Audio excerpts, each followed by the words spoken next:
interaction of radiation with the matter.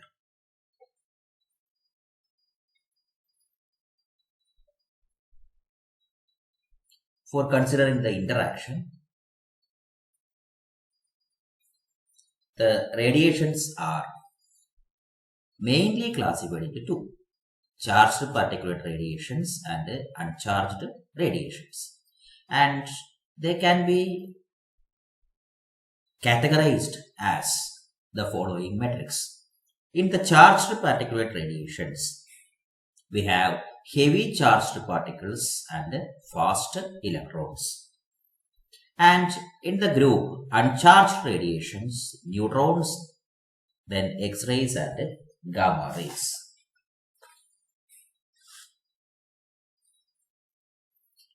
And here you have two arrow marks. And the reason for putting that arrow mark will be cleared in the coming discussions. So you can see that in the left column we have charged particulate radiations, and they continuously interact through the Coulomb force with the electrons in the medium through which they pass. This interaction is because of their electric charge. We have considered fast electrons and heavy charged particles. Both are charged, and because of their charge, they will interact with the electrons in the medium through which they pass. And now regarding the right column, there the radiations in the right column are uncharged, so they do not subject to Coulomb force. But the interaction results in the full or partial transfer of energy of the incident radiation to electrons or nuclei of the medium through which they pass. So when they are passing through a medium, somehow that energy is transferred to the electrons or nuclei of the medium through which they pass.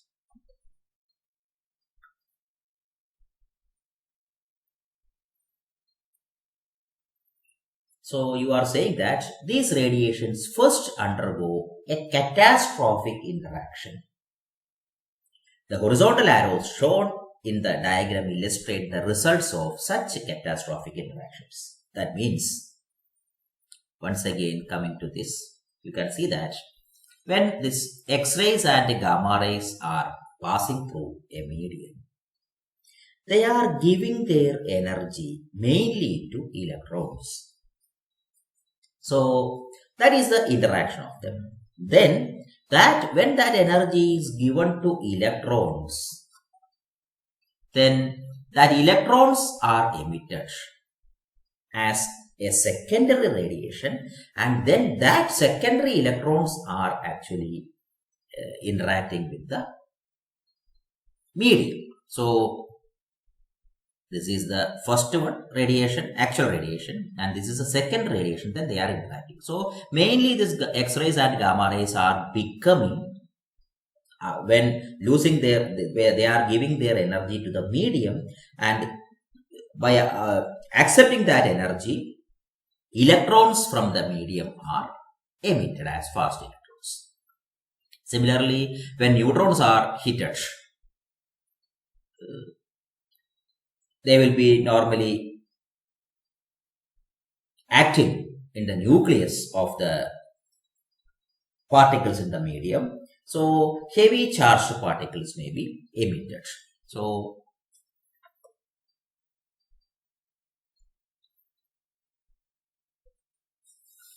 that is why we have this sentence: the horizontal arrows shown in the diagram illustrate the results of such catastrophic interactions. An X-ray or gamma ray can transfer all or part of its energy to electrons within the medium, and the resulting secondary electrons have a similarity to fast moving radiations. Neutrons interact in such a way as to produce secondary, this is secondary heavy charged particles. I will be correcting that later. This is heavy charged particles. And interaction of heavy charged particles is the first topic. So we have to discuss some properties or some terms regarding the interaction. And we have to discuss these 9 terms.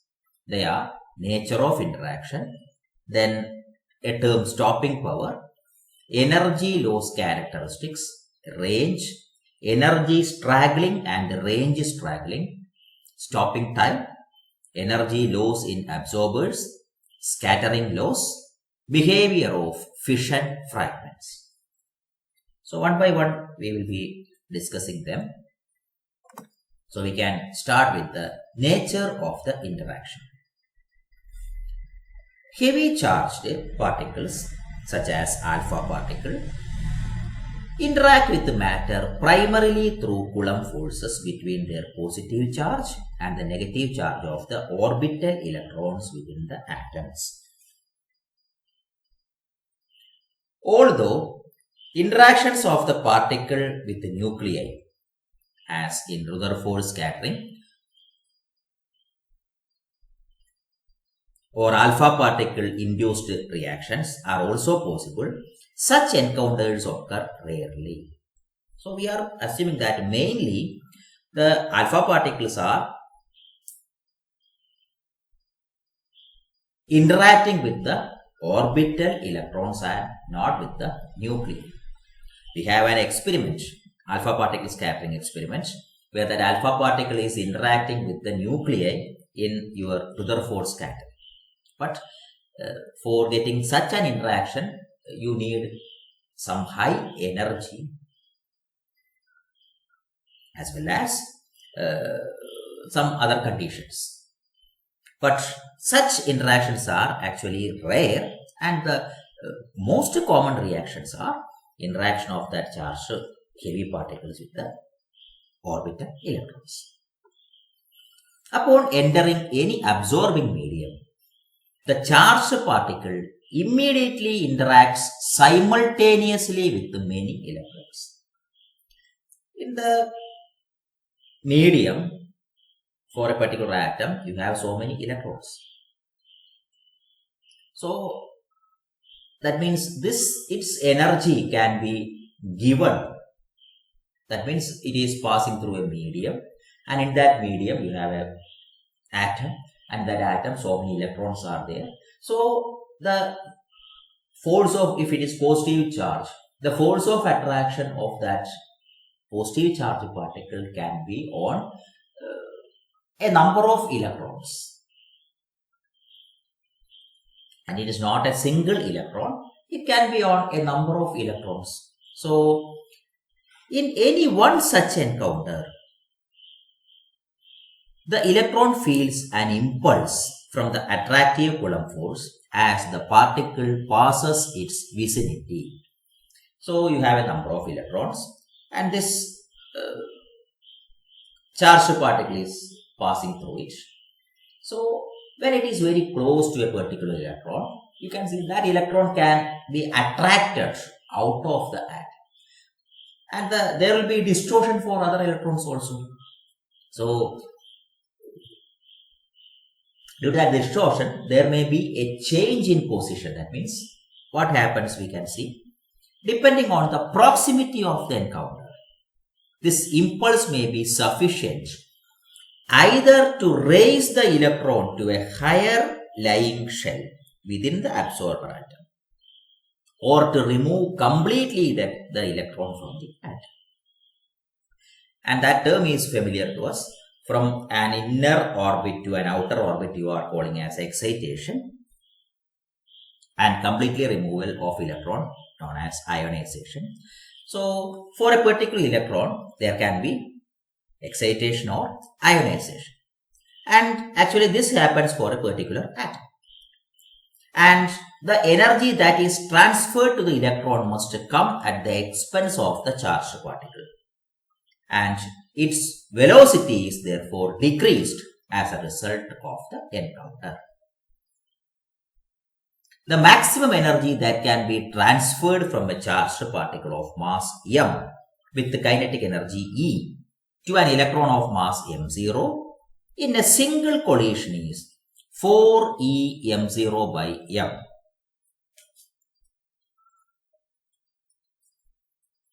Or about 1 by 500 of the particle energy per nucleon. And you can see that, suppose this m0 is the mass of electron and m is the mass of the charged particle. You can consider it as a proton, and we know that a proton is nearly 1800 times heavier than electron. So this m0 by m ratio will be 1 by 1800, and 4 by 1800 you can nearly take it as 1 by 500. 4 into 500 times is 2000. So only 1 by 500 of the particle energy per nucleon is given in a single collision. And this per nucleon you can consider for alpha particle. In alpha particle you have 4 nucleons, 2 protons and 2 neutrons. So from each nucleon we have shown that relation. Only 1 by 500th of the particle energy per nucleon is given to the electrons. So it is that charged particle has still enough energy. So because this is a small fraction of total energy, the primary particle must lose its energy in many such interactions during its passage through an absorber. So when it is encountered with the first one, only 1 by 500th of its energy is lost. So it has still the power to interact with another or with more atoms.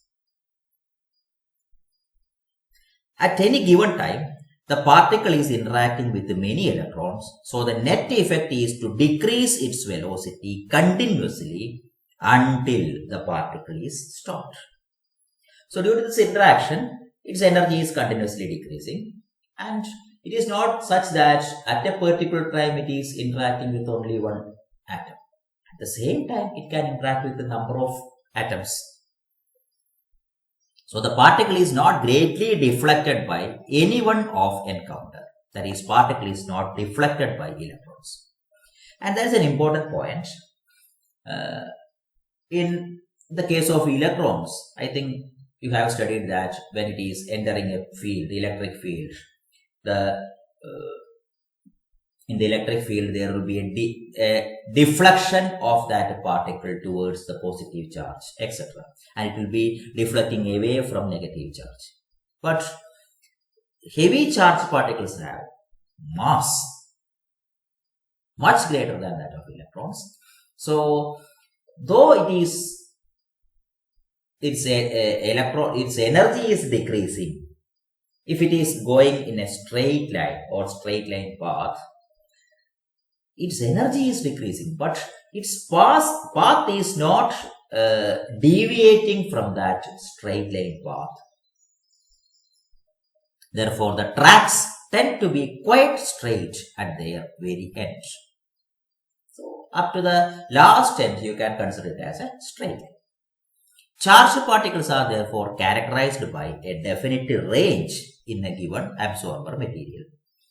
The range represents a distance beyond which no particles will penetrate. The term range is can be understood. Yes. So if a particle is piercing through a medium to a particular distance, and after that distance, or up to that distance, its energy is remaining. So with a particular energy, you can't go beyond that. If you have more energy, you can go more deep. And this is the figure. This is an alpha particle source, and in air it is moving like this. This is the photograph of a particle detecting instrument. So you can see that that line is straight line up to the end.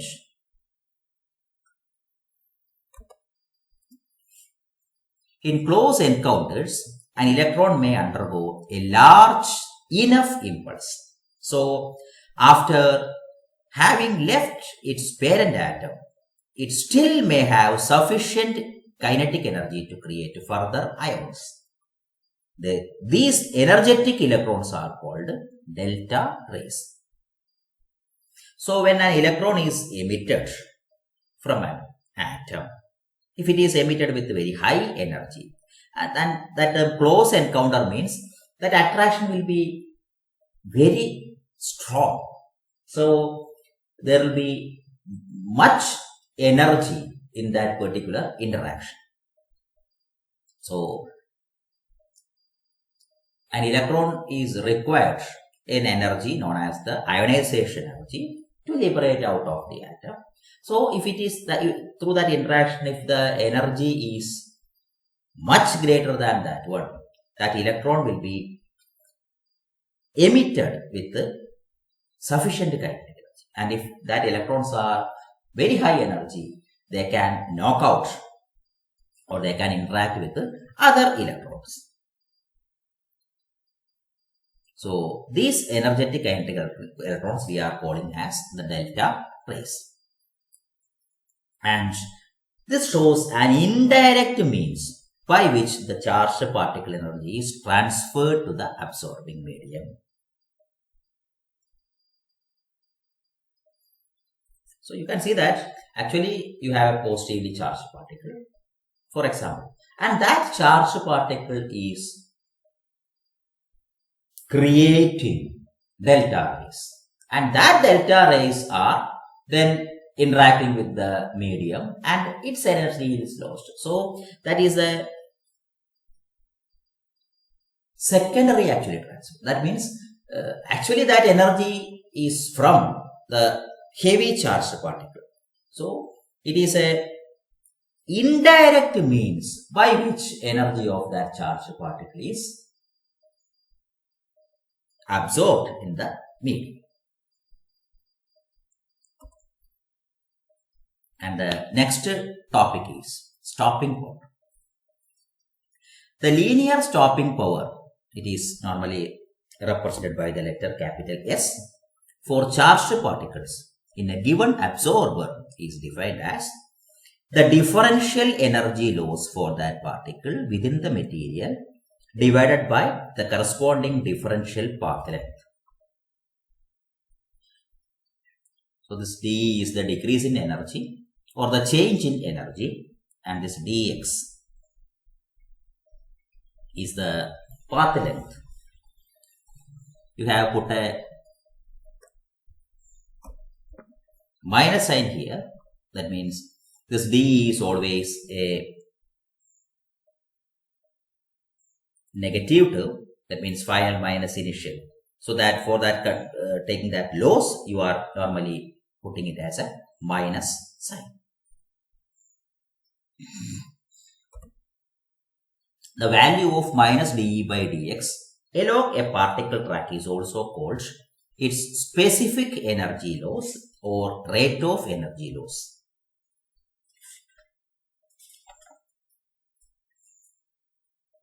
So we have the terms stopping power, specific energy loss, rate of energy loss, etc. Normally dE by dx you can consider as a rate. And there is another term.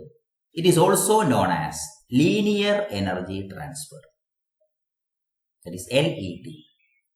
Through the length, it is dissipating energy. That is why that term linear energy transfer.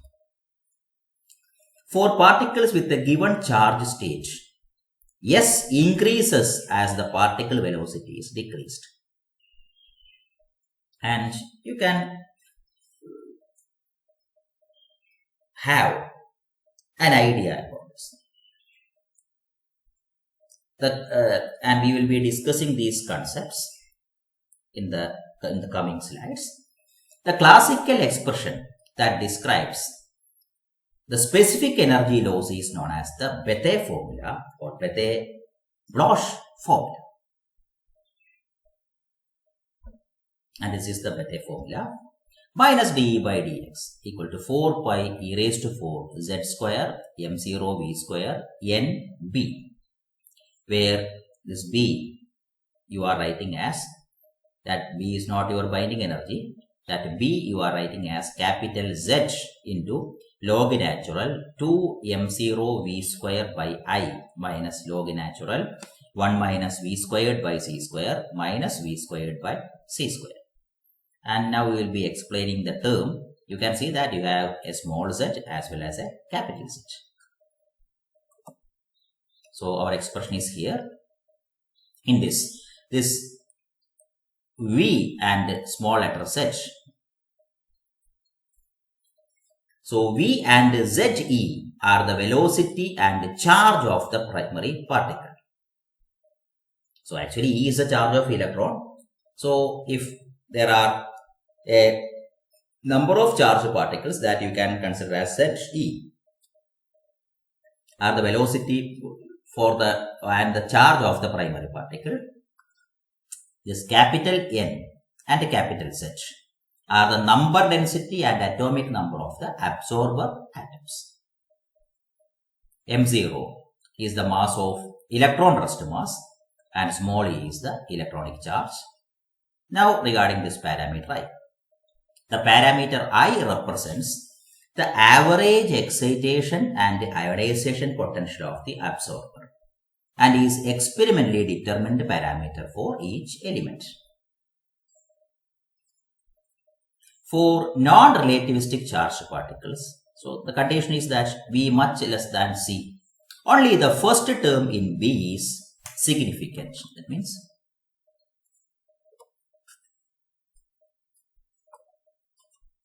these two terms can be neglected.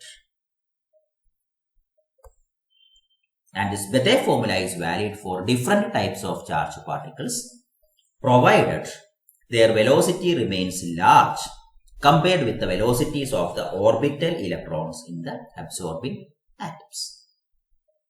So this is the condition for that. Their velocity must be large. And now you can have some interpretations based on the Bethe. They are, for a non-relativistic particle, dE by dx therefore varies as 1 by v square or inversely with the particle velocity. You can see it here. dE by dx varies as 1 by v square. That means when velocity increases, dE by dx decreases.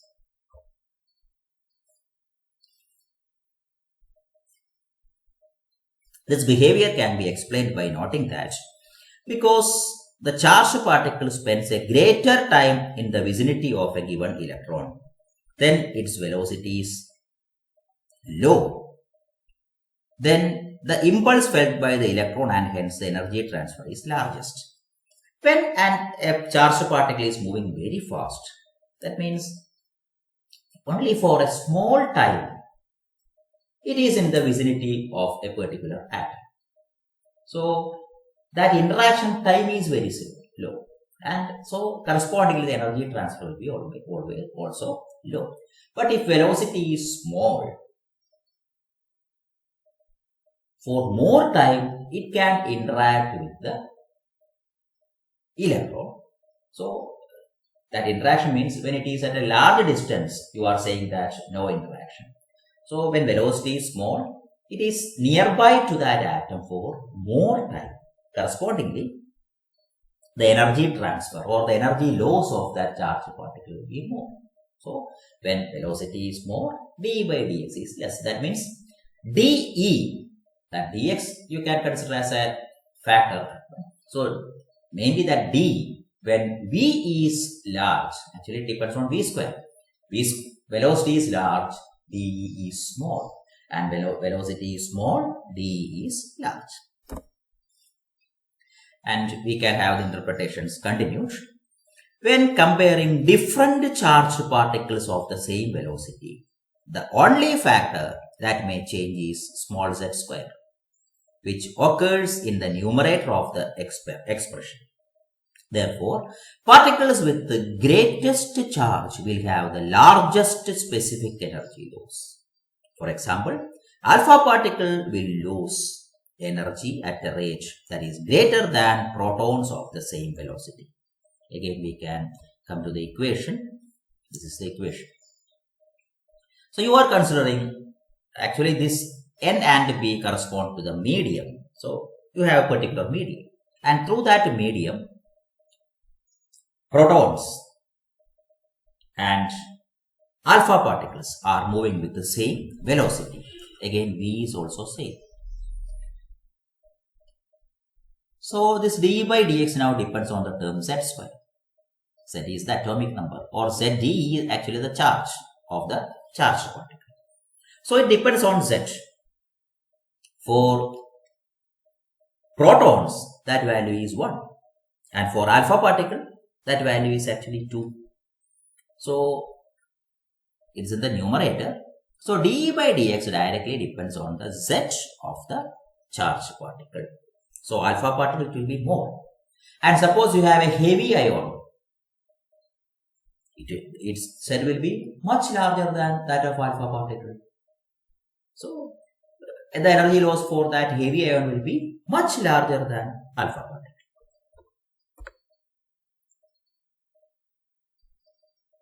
So that is this concept, and we can have one more. In comparing different materials as absorbers, d by dx depends primarily on the product Nz. This product Nz represents the electron density of the absorber. High atomic number, high density material will consequently result in the greatest linear stopping power. N, number density, and Z is the atomic number.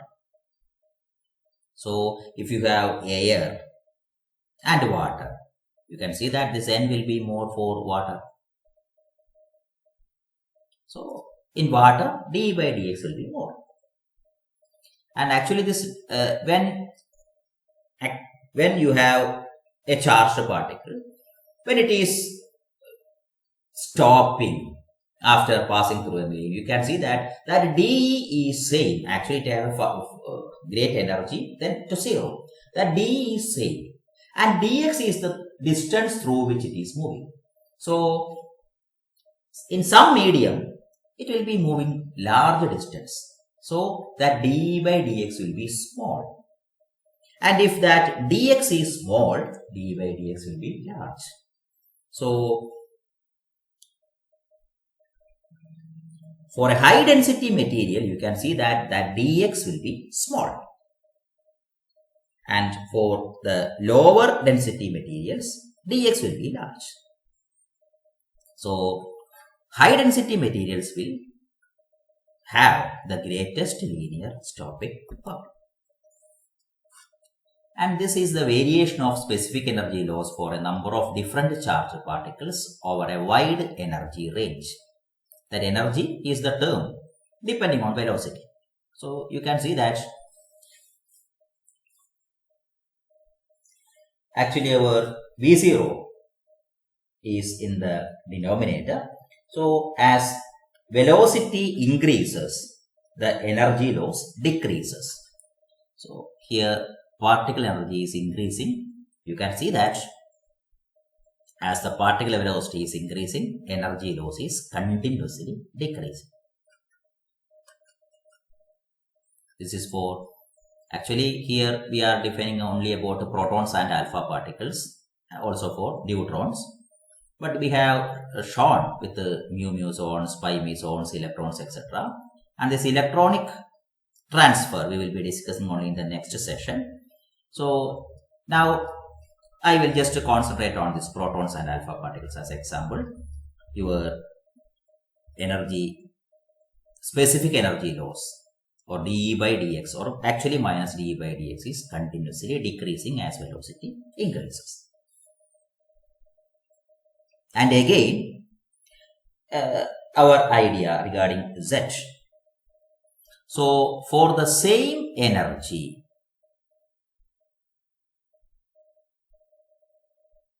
for the same velocity, actually this is energy, not with velocity, but again you can see that it depends on Z. That means, suppose you have a particular velocity here. This is the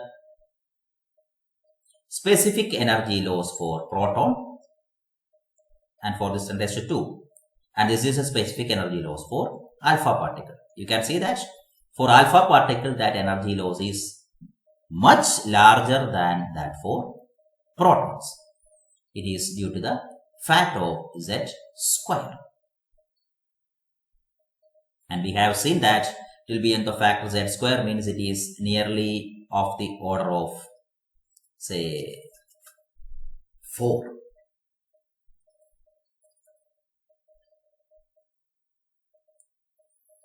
And all this is through the same material. So that is why we can't have an idea regarding that term capital N and capital Z from this.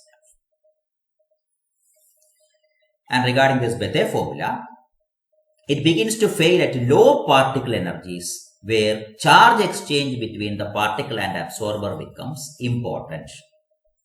The positively charged particle will then tend to pick up electrons from the absorber, which effectively reduce its charge and consequent linear energy loss.